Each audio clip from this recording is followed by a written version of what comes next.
Então, vamos falar agora um pouco a respeito dos polissacarídeos, também aí chamados de glicanos, são, né, a maioria aí dos carboidratos de ocorrência, né, de maior ocorrência aí na natureza, e diferem aí um dos outros na identidade aí das unidades de monossacarídeos repetidos e também no comprimento das cadeias, bem como também nos tipos de ligação que vão estar aí unindo essas unidades.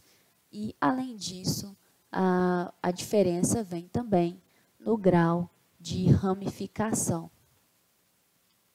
Os polissacarídeos, eles podem ser classificados como homopolissacarídeos, não ramificado e ramificado. No caso dos homopolissacarídeos, né, são polissacarídeos aí que contêm somente uma única espécie monomérica, ou seja, apenas um monômero, um tipo de monômero. Então, aqui está tudo amarelo, vamos, por exemplo, colocar aí que estivesse representando em tudo glicose, né, seria apenas glicose. Não ramificado, ou seja, não tem nenhuma extensão, ou ramificado, né, quando a gente tem várias ramificações, várias extensões, mas também apenas de um único monossacarídeo, um único carboidrato. Além disso, os polissacarídeos eles podem ser do tipo aí heteropolissacarídeos, que são aqueles polissacarídeos que contêm 2 ou mais tipos diferentes aí de monossacarídeos. Então, eu tenho aí 2 tipos de monossacarídeos que podem estar compondo o nosso heteropolissacarídeo não ramificado, ou seja, não tem ramificação, mas eu tenho aqui, por exemplo, glicose, galactose, né, por exemplo, e múltiplos tipos de monômeros, glicose, galactose, frutose, e além disso sendo aí ramificado.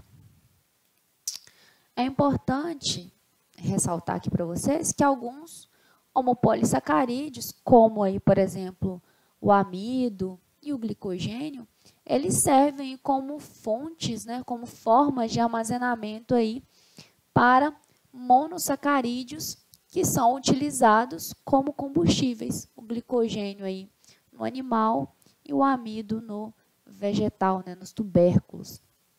Agora, outros homopolissacarídeos, como a celulose e a quitina, elas podem, então, não atuar aí como armazenamento, né, diferente do amido e do glicogênio que atuam como armazenamento, a celulose e a quitina atuam aí como elementos estruturais de paredes celulares de plantas e também, no caso aí da quitina, como exoesqueleto de animais. Vamos dar destaque agora ao amido, né, que é o mais importante dentro dos polissacarídeos que estão relacionados ao armazenamento, né, e isso acontece, né, nas células vegetais. E nos animais nós podemos dar destaque aí ao glicogênio. Ambos, tanto o glicogênio quanto o amido, eles são aí de ocorrência intracelular e apresentam uma capacidade muito grande aí de formar agrupamentos ou formar aí grânulos. A maioria das células vegetais, pessoal, elas apresentam aí uma capacidade de sintetizar o amido e o armazenamento desse amido, ele é bem abundante, especialmente em tubérculos, como acontece com a batata, e também algumas sementes. Dentro da bioquímica, né, foi observado que o amido ele contém 2 tipos de polímeros de glicose, a amilose e a amilopectina. Como está aqui observado, na parte de cima a gente tem a amilose e aqui mais embaixo nós temos a amilopectina. A amilose, pessoal, ela consiste aí em cadeias longas, né? Porém, essas cadeias não são ramificadas, aí de resíduos de D-glicose, que estão aí na orientação alfa 1 para 4. Já a amilopectina, que também apresenta uma massa molecular elevada, ela, diferente aí da amilose, ela é altamente ramificada, como vocês podem observar nessa imagem que eu estou apontando aqui embaixo. E as ligações glicosídicas que unem aí, né, os sucessivos resíduos de glicose nas cadeias de amilopectina são de 1 para 4 e nas ramificações elas serão aí ligações de 1 para 6. Então, fazendo aí um paralelo, né, com o amido, né, nós temos aí o glicogênio como aí o principal polissacarídeo de armazenamento nas células animais. Assim como acontece lá na amilopectina, o glicogênio também é um polímero aí de resíduo de glicose, né, que concentra, né, ligações aí de um alfa 1 para 4, assim como nas ramificações de alfa 1 para 6. Porém, o glicogênio aí bem mais ramificado e mais compacto do que o amido. Nos animais, né, o glicogênio ele é bem abundante no fígado. Então, quando, né, esses animais, né, no caso até mesmo o homem, passa por um período prolongado aí de jejum, o glicogênio, né, ele vem ser aí a fonte de energia, uma vez que ele está armazenando esse carboidrato, que pode entrar, né, na via glicolítica para a geração de ATP, né, para a geração de energia. Mas além, né, do fígado, esse glicogênio, ele também está presente aí também no músculo esquelético.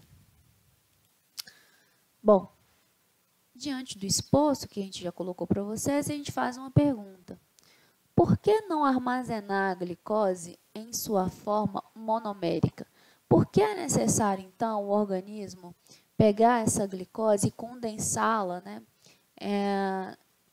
através do glicogênio? Então, pessoal, o que acontece? Se as moléculas de glicose não tivessem, né, condensada através dos polímeros, formando aí o glicogênio, e tivessem livres, disponíveis, isso poderia, então, elevar a osmolaridade. E se a osmolaridade estivesse elevada, isso poderia, então, isso poderia gerar aí a ruptura da célula por conta, né, do excesso de entrada de água, né? Entrada osmótica de água, porque a concentração da glicose seria aí equivalente à concentração da glicose sanguínea, né, seria elevada. Por conta dessa glicose estar armazenada em forma de glicogênio, e o glicogênio aí é insolúvel e também contribui pouquíssimo para a osmolaridade do citosol, porque essa glicose, ela armazenada em glicogênio, ela leva, né, uma concentração de 0,01 micromolar, não contribuiria, né, para a elevação da quantidade de água intracelular e, consequentemente, não levaria aí à ruptura da célula.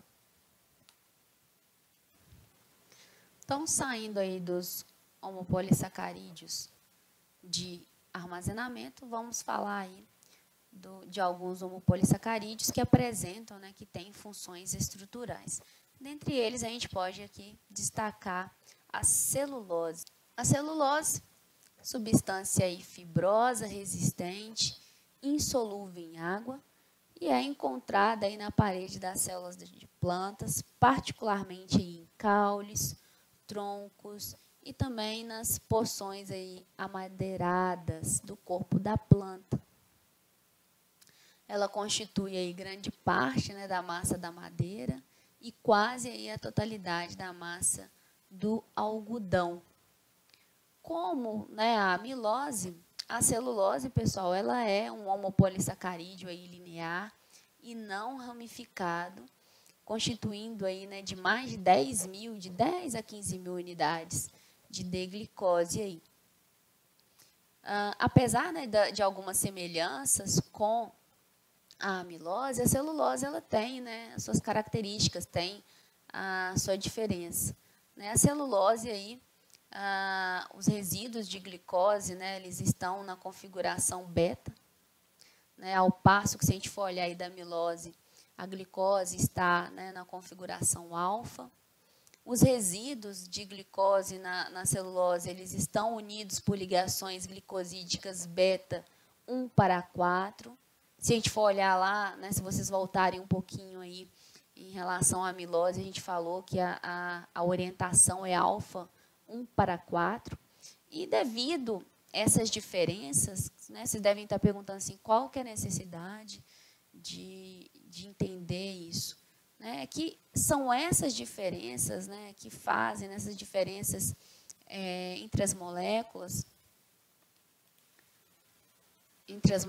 aí, celulose e amilose, que dão a elas aí estruturas e também propriedades físicas muito diferentes, né, o que faz então com que a celulose ela tenha aí essa natureza rígida, essa natureza fibrosa, que faz com que ela seja muito útil, então, para produtos comerciais, aí, como papelão, material para isolamento, sendo também aí ela um dos principais componentes dos tecidos de algodão, do linho, bem como servindo aí também como matéria-prima para a produção comercial de celofane e também de viscose.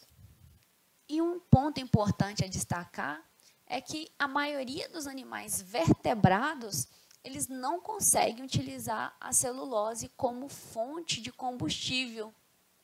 E isso porque eles não têm, né, as enzimas necessárias para realizar a hidrólise da ligação beta 1:4.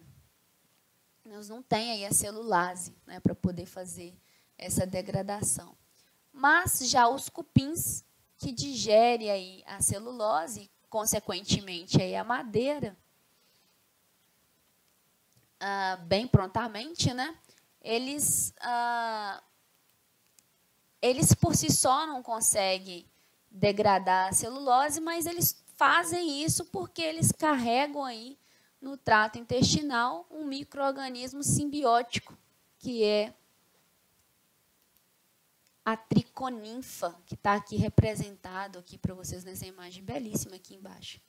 A triconinfa, então, ela secreta a celulose, e essa celulose secretada pela triconinfa, presente lá no trato, né, intestinal dos cupins, é que faz, então, com que os cupins consigam aí a enzima necessária para hidrolisar as ligações beta 1:4. Isso não acontece conosco porque nós não temos a celulose e também não carregamos micro-organismos no trato intestinal capazes de degradar, de digerir a celulose. Por isso que comer verduras, né, não engorda, por conta que a gente não tem a presença da celulase. Também temos aí como função estrutural a quitina, que também, né, é um homopolissacarídeo aí linear, também composto de ligações beta 1:4. Ela é a principal componente aí dos exoesqueletos duros aí, de aproximadamente 1 milhão de espécies de artrópodes, insetos, lagosta, caranguejo. E é aí provavelmente o segundo polissacarídeo mais abundante na natureza, depois da celulose. Ok?